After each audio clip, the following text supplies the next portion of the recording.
this incredible work that Pam is doing is just a pleasure to be able to work with this brilliant woman and her amazing organization and the SOLD initiative to take this work that she's talking about to scale and to, because we really can do this, we really can change the odds for kids.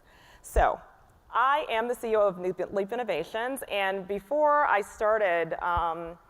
wanted to start this talk, I wanted to give you guys a little bit of my context and what brings me to this work. So these people up here are the individuals that shaped my lives, right? So my dad and my stepmom are up top, my mom's in the middle, and my godparents are at the bottom.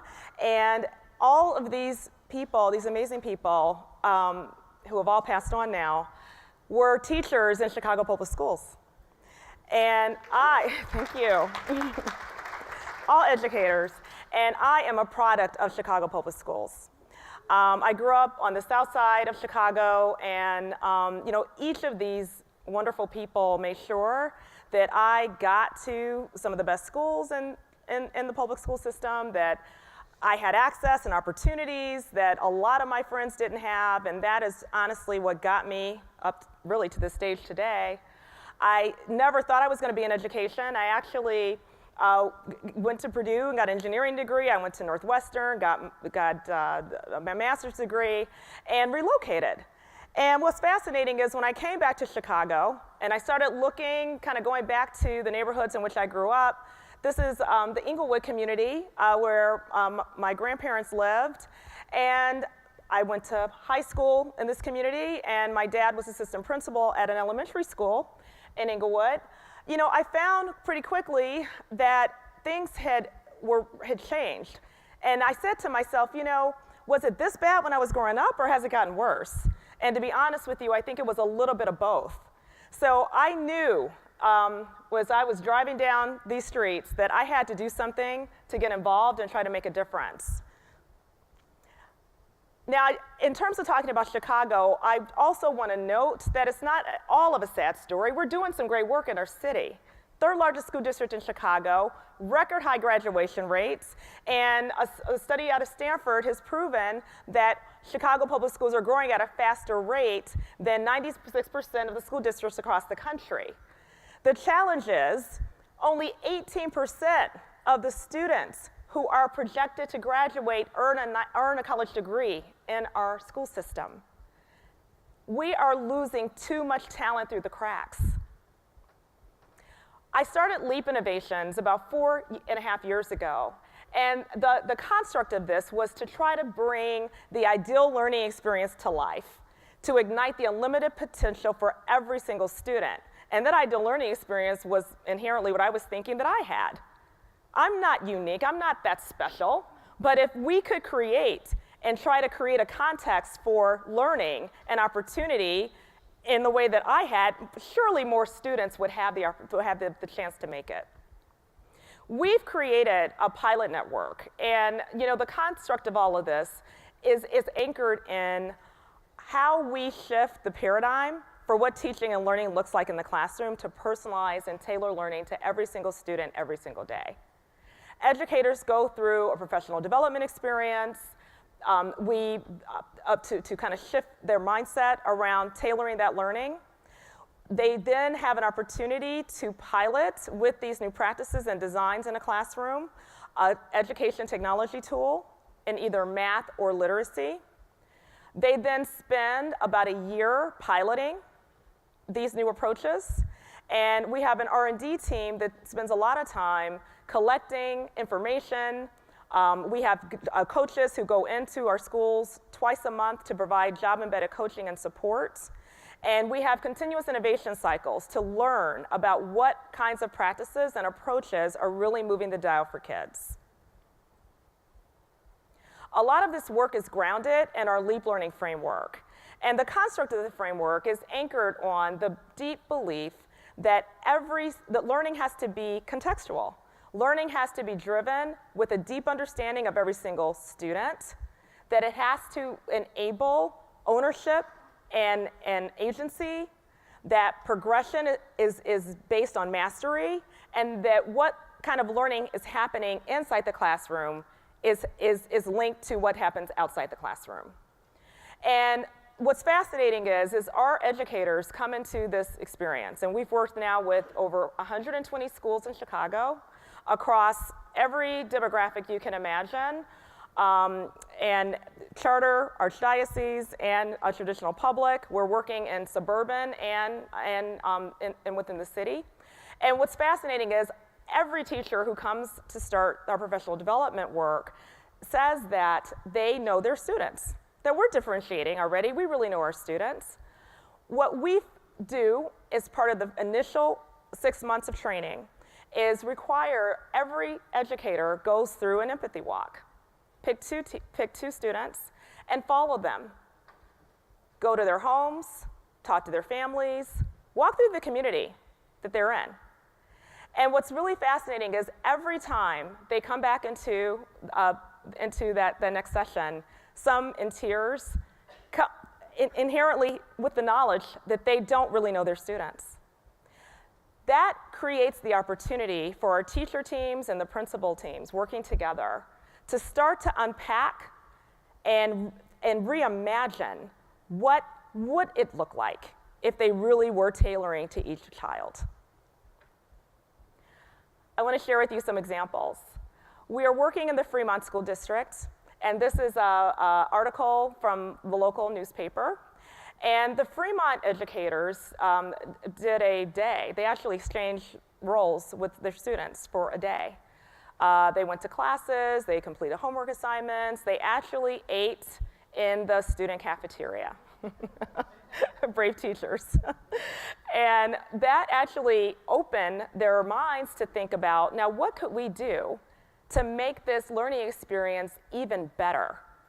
And they redesigned their school. They have implemented competency-based progression at the elementary school level. And they have enabled multiple pathways for students to show what they know. Students can choose to, at certain times, to take a standardized test, or or assessment. They can determine they can show what they know by completing a project, or they can videotape themselves teaching the learning to a peer. So it's really a diverse way of giving students the opportunity to show what they know in advance.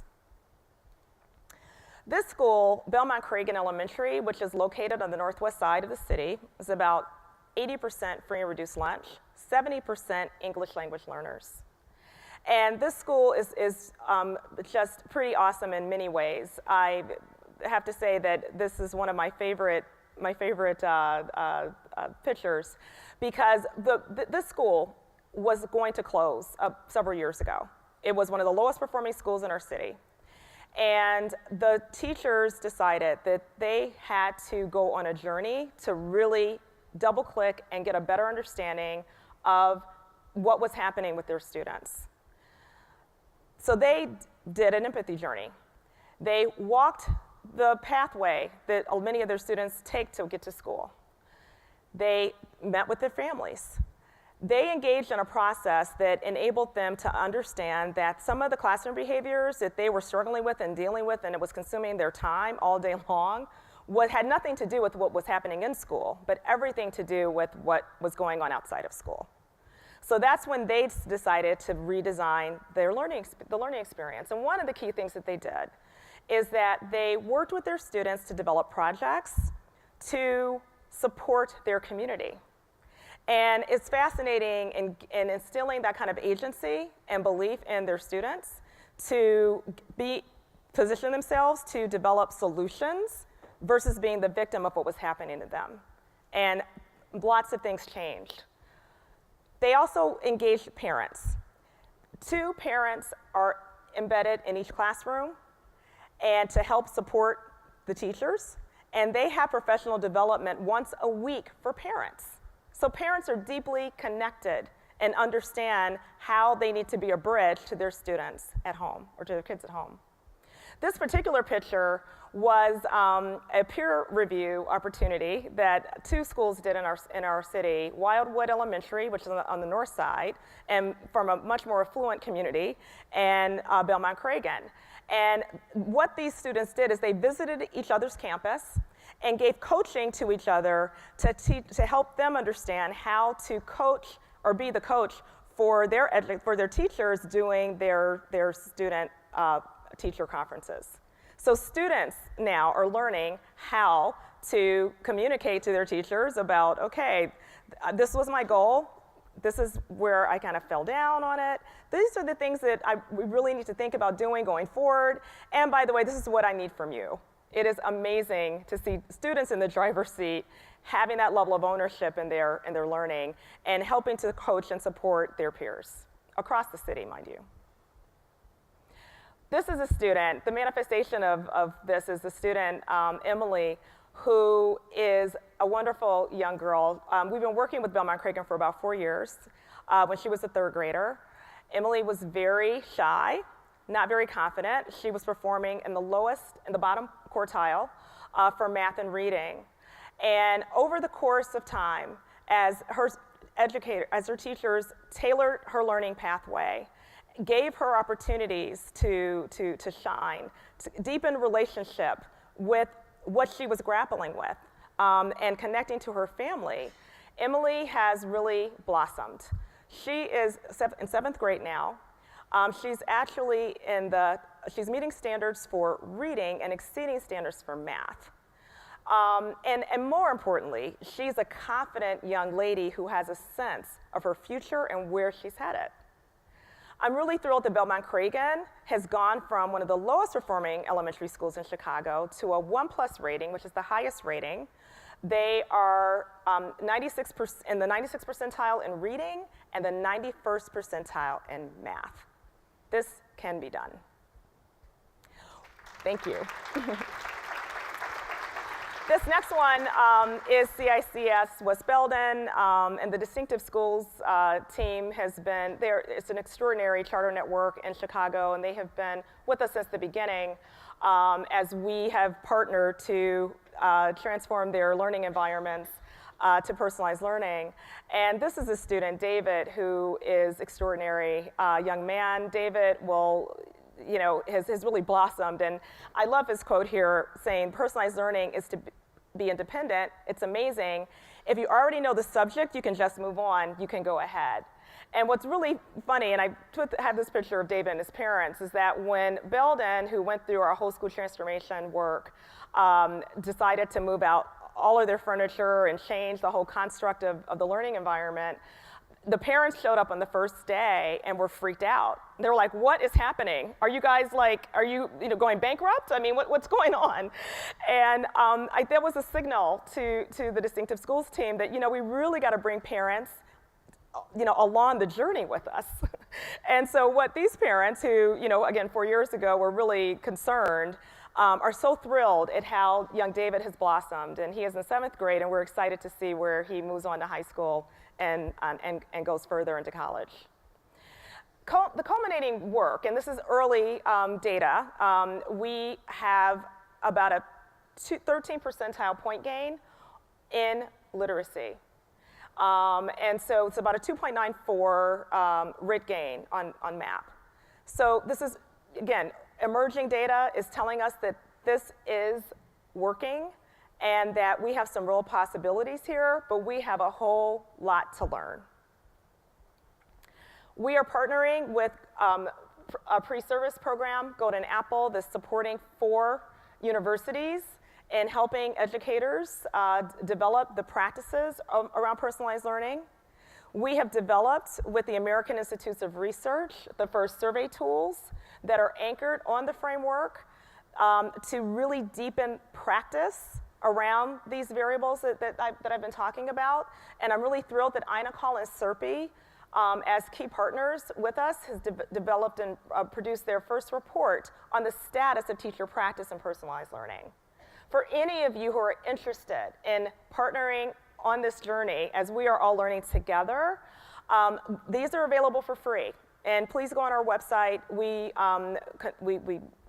conduct the survey or help support the survey and produce the reports. And I think we've automated them now so that you can get them as you're trying to deepen your practice. So this is my nerdy picture at the end. I wanted to, this is my last picture actually with my mom at my college graduation. She died about a few months after this picture. And I remember my mom always telling me that you can do anything you want to accomplish if you work hard enough. And the truth of the matter is, we got to make that true for all students. I think what Pam has reinforced and what the work that she's doing and leading is helping us to remind ourselves is that this can actually be done. We are seeing it happening. In Chicago, I'm sure many of you are seeing some of the transformation happening in your classrooms, but it is a journey that we are all on together, and I am so humbled to be on it with you as we all aspire to the ideal that every single student can succeed. Thank you so much.